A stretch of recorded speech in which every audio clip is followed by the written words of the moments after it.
Hey, hey, hey! Les séries des années 2000 ont marqué la pop culture de leurs empreintes indélébiles. Parmi elles, Desperate Housewives, Malcolm, Lost, Grey's Anatomy, Tout le monde déteste Chris, That 70's Show et Ma famille d'abord font partie des séries qui ont débarqué sur nos écrans français afin de voler nos petits cœurs. Encore de nos jours, qui n'a pas regardé l'une de ces séries. Et j'ai même oublié un fameuse série qui regorge nombre de secrets, d'histoires, de scandales et de fun facts hyper intéressants à découvrir. Aujourd'hui, on va s'attaquer à Ma famille d'abord comme vous me l'avez si bien demandé. Pour les autres séries, reste branché seulement. I got you babe. Alors n'hésite pas à t'abonner pour ne rien rater, à liker, booster, commenter et partager pour me donner de la force. Je te remercie d'avance. Leur humour, leur dynamique, l'alchimie entre les acteurs, les scènes cultes et le légendaire... Non. Non. On fait de la famille Kyle l'une des familles les plus appréciées du petit écran. On est la famille la plus pourrie et la plus déglinguée de l'histoire du monde. We are family. Mais d'où sort cette série? Quelle fut la recette magique pour devenir si culte? Pourquoi certaines personnes sont parties du cast avant la fin? Que sont-ils tous devenus? Et surtout, pourquoi la série s'est arrêtée si soudainement? Sans crier gare, même pas un au revoir, rien, nada, walou. Cette vidéo est là pour répondre à chacune de ces questions et même plus. Alors, plongeons ensemble dans le lore de Ma famille d'abord, une série qui fête cette année ses 25 ans. Oui, je suis obligée de le préciser parce que... On est vieux les gars. Je suis Tendo et je suis là pour te conter l'histoire de tous ceux qui brillent. Let's go!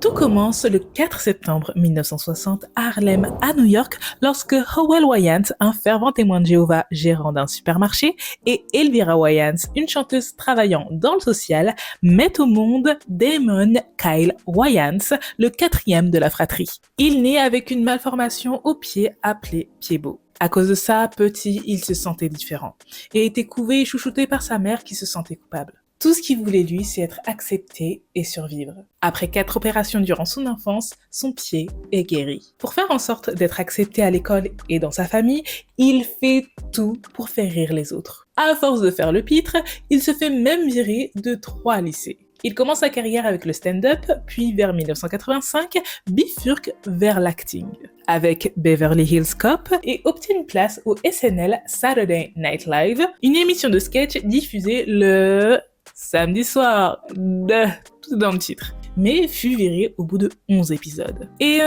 il a fait exprès de se faire virer. La raison, c'est qu'il a improvisé un sketch en incarnant un policier très efféminé.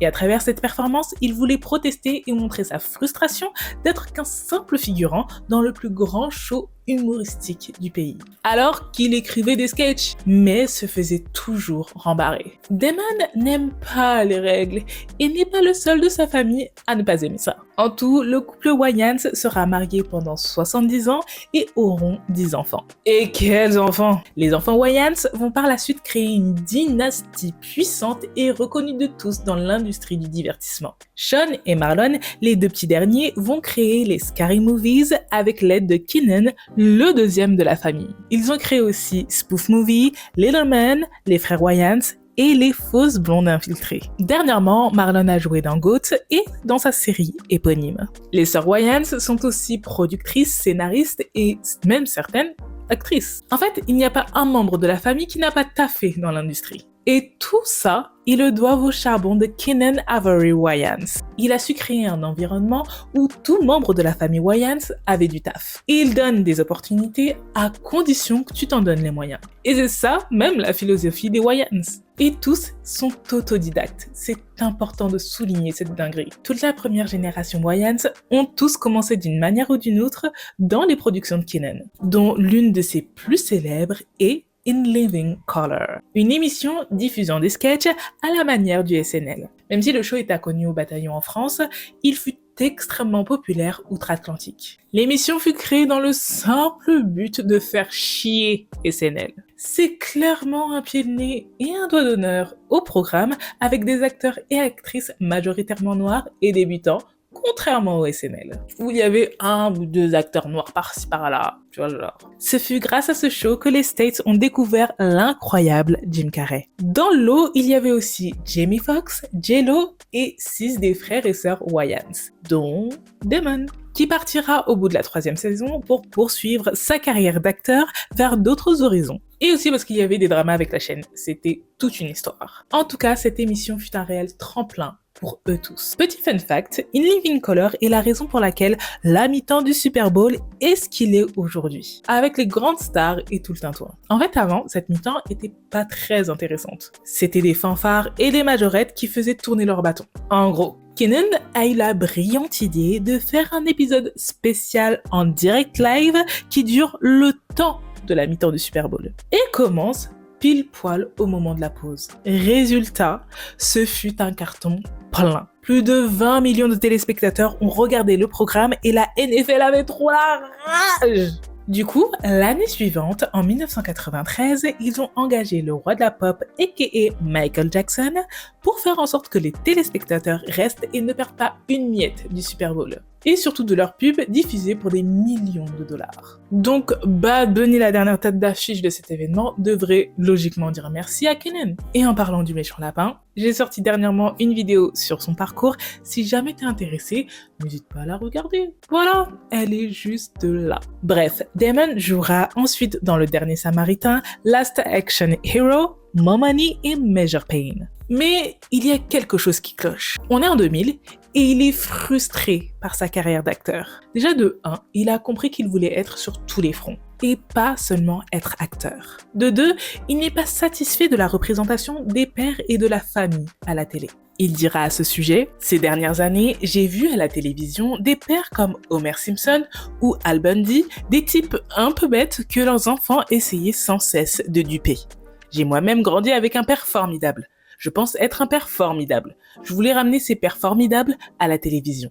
Les pères jouent un rôle essentiel dans la façon dont les enfants perçoivent le monde. » Même s'il vient tout juste de divorcer avec sa femme Lisa Turner, avec qui il était marié depuis 1984 et avec qui il a eu 4 enfants, il adore être père et adorer son expérience en tant que mari. The reason why we did Wife and Kids, interesting fact, I was going through a divorce in 2000, and instead of dwelling on the negative, I chose to look at all the beautiful moments in my life as a parent and as a husband, and that's what the show was. And it really helped me get through, a pretty rough time. L'année 2000 est une période de transition pour la télé niveau représentation de la famille et de la famille noire. Les séries comme Le Prince de Bel-Air, Le Cosby Show et La Vie de famille ont toutes baissé le rideau, laissant le champ libre à ce genre d'idées. Et ça tombe bien, car ABC voulait capitaliser sur la comédie familiale. Damon s'associe alors avec Don Rio pour créer une toute nouvelle série. Le concept,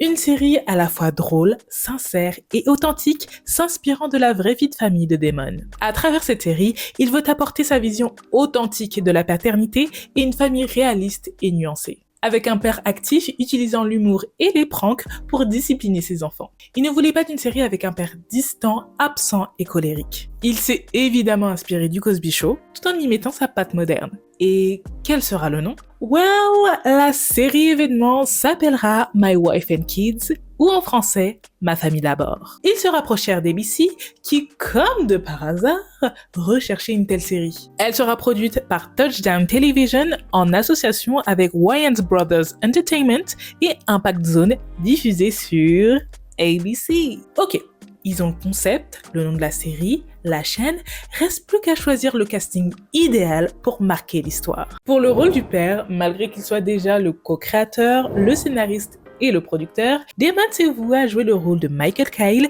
qui lui va à merveille. Pour le rôle de sa femme et de la mère de ses enfants, Janet Kyle, il voulait que la mère soit le contrepoids parfait de Michael. Une mère et une épouse ambitieuse, drôle, sérieuse et à la fois le cœur émotionnel de la famille. Et c'est Tisha Michelle Campbell qui obtient le rôle, mais elle a dû batailler pour l'avoir. À vrai dire, ça devait être n'importe qui, sauf elle. Elle a littéralement forcé le destin. En fait, Tisha a commencé à travailler à l'âge de 6 ans dans l'industrie via des talent shows. Parce que madame sait pousser la chansonnette. Elle a eu son premier rôle à l'écran en 86, elle est apparue dans plusieurs films et séries dont Rags to Riches, School Days, House Party 1, 2, 3 et elle a même sorti un album en 93 appelé Tisha se vendant à 40 000 exemplaires. Mais elle est surtout connue pour avoir joué Gina dans la série Martin dans les années 90 aux côtés de Martin Lawrence. D'ailleurs, c'est d'abord via cette série que moi je l'ai connue. Cependant, elle a quitté le show à cause du fait qu'elle a porté plainte pour harcèlement contre Monsieur Lawrence. Et ceci pendant le tournage de la série. Et pour l'époque, et encore pour aujourd'hui, tiens, je trouve ça vraiment courageux de l'avoir fait. Un jour, elle a entendu parler de l'audition pour une nouvelle série créée par Damon Wayans. Elle appelle direct son agent qui lui dit « c'est mort ». Il ne veut pas d'elle. Et surtout, lui conseille de ne pas y aller pour pas niquer toutes ses chances pour d'autres projets futurs. Elle, qui est toujours BFF avec son ancienne co-star Tichina Arnold, cette dernière ayant auditionné pour le rôle de Janet, lui dit où se passe l'audition et lui donne même le script. Et c'est là où Tisha comprend que ce rôle est fait pour elle. Elle rappelle son agent et c'est toujours aussi mort. Même si Damon l'adorait, il ne la voyait pas en tant qu'opposée de Gina. Alors, Tisha pull up à l'audition en forçant l'entrée auprès de la sécurité. Dressed, I get in the car, I'm driving. I call my agent, I say, yo, I'm about to crash this audition. I just want you to know. And he was like, don't do that. You're gonna ruin your career. This is awful. You're gonna... And I was like, oh, you're so negative. Comment elle a fait? Elle a fait la miskina. I gave my name. He was like, I'm sorry, your name's not on the list. And I was like, well, my agent did the survey again. Oh my God. Oh God. What am I gonna do? Damon la voit et il est vénère. Mais vas-y, il lui laisse une chance, Bellec, elle a du talent. Lors de l'audition, Damon a vite changé d'attitude. Il est passé de furieux à fasciné. L'alchimie était là, c'était fluide et naturel entre eux. Tisha rentre chez elle et là, elle reçoit l'appel de son agent qui fut surpris qu'elle passe l'audition, mais encore plus surpris qu'elle soit choisie pour le rôle. Il y a des moments comme ça où le culot paye. Bien joué Tisha en tout cas. Pour le rôle de Junior, Damon voulait que ce soit son propre fils, Damon Wayans Jr., mais ce dernier ne voulant pas. Du coup, il refusa le rôle. Mais il jouera tout de même dans la série plus tard. Il cantonnera le rôle de John, un des potes de Junior. Alors, un certain George Ogor II, 17 ans, un acteur assez réservé, geek et intello, fut choisi pour le rôle. Il fut connu avant pour avoir joué dans New York Undercover, un rôle très sérieux. Il passe l'audition pour le rôle et ce fut une catastrophe selon ses propres dires. So, Mom wanted me to go, can't say no to Mom. So I went, and honestly, it was probably the worst audition of my life. Really? I think so, at least. And apparently someone thought otherwise. Parce que lui, le comique, c'est pas son truc en vrai. Mais il est tout de même choisi pour incarner Junior, 16 ans, le fils aîné de la famille Kyle, un fan de hip-hop faisant plein de conneries, tout en étant le crétin et le rebelle de service. C'est un ado qui fait des bêtises, mais grandit et essaie de faire comme il peut, de manière naïve et touchante à la fois, tout en étant le clown du spectacle. Pour tenir le rôle, il a dû s'adapter au ton comique de la série, ayant jusqu'à présent joué dans des œuvres plus dramatiques. Avec le temps, il a appris à avoir un timing humoristique de génie. Pour Claire Kyle, 15 ans, ou plutôt la première Claire, le choix s'est porté sur Jazz Riccol, ou Jasmine Riccol. C'est une actrice et une danseuse. À 2 ans, ce bébé était déjà une performeuse, parce qu'elle a grandi dans le studio de danse de sa mère. Elle a commencé sa carrière en 1995 dans 2 films, Babe et Waiting to Excel, avec Whitney Houston, et a doublé une voix dans Hey Arnold. Elle est un peu jeune pour le rôle, c'est vrai,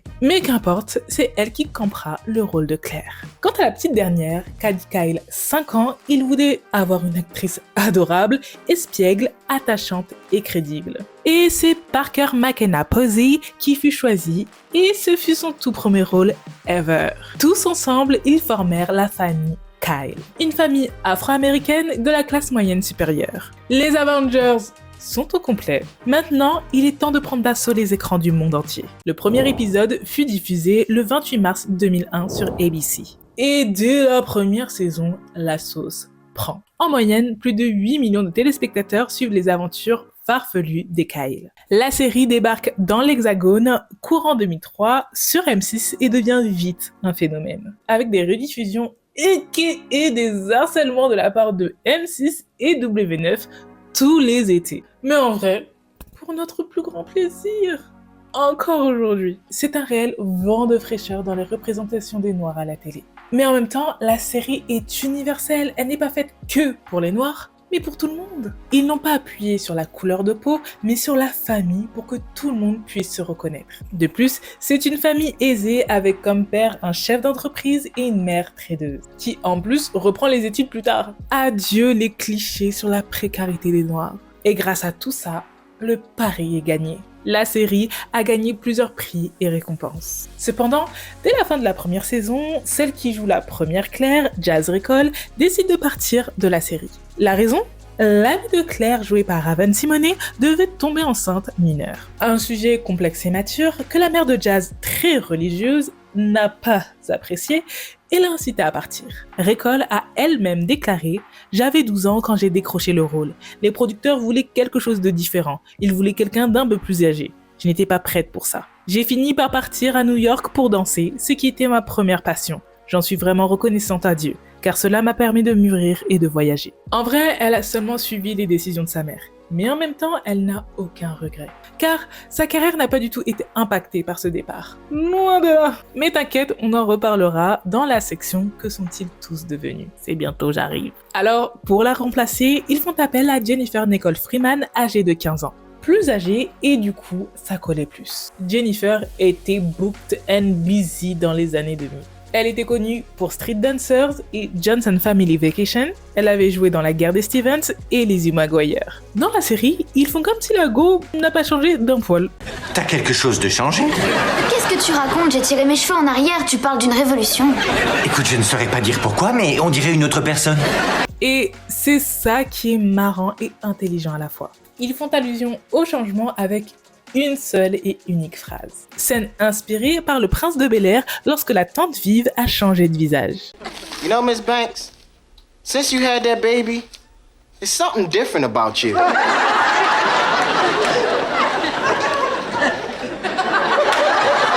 Un joli clin d'œil qui fait écho au même type de changement. Pour Jennifer, ce fut un défi de reprendre le rôle d'une personne qui avait déjà un visage, mais elle a réussi le pari haut la main. Par ailleurs, ce n'est pas le seul rôle dans la série qui aura un changement de visage. J'ai adoré jouer à ce petit jeu. Mais quelle fut la recette magique pour accomplir ce chef-d'œuvre ?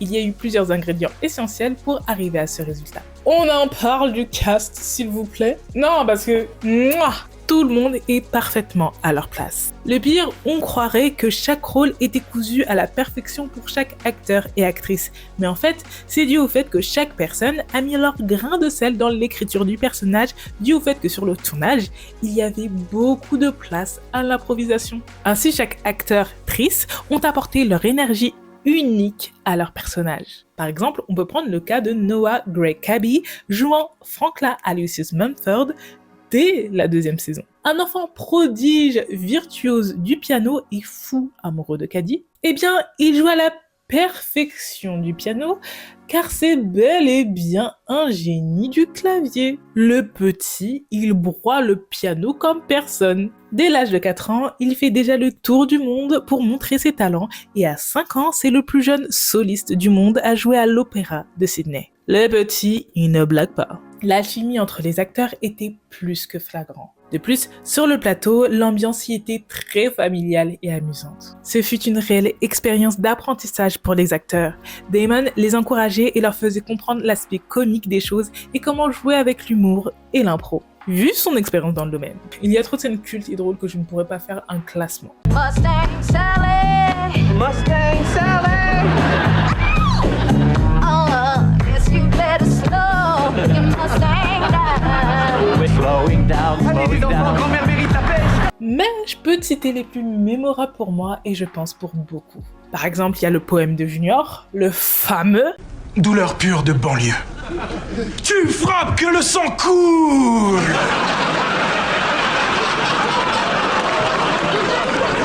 Pourquoi l'enfant des banlieues est-il toujours en colère?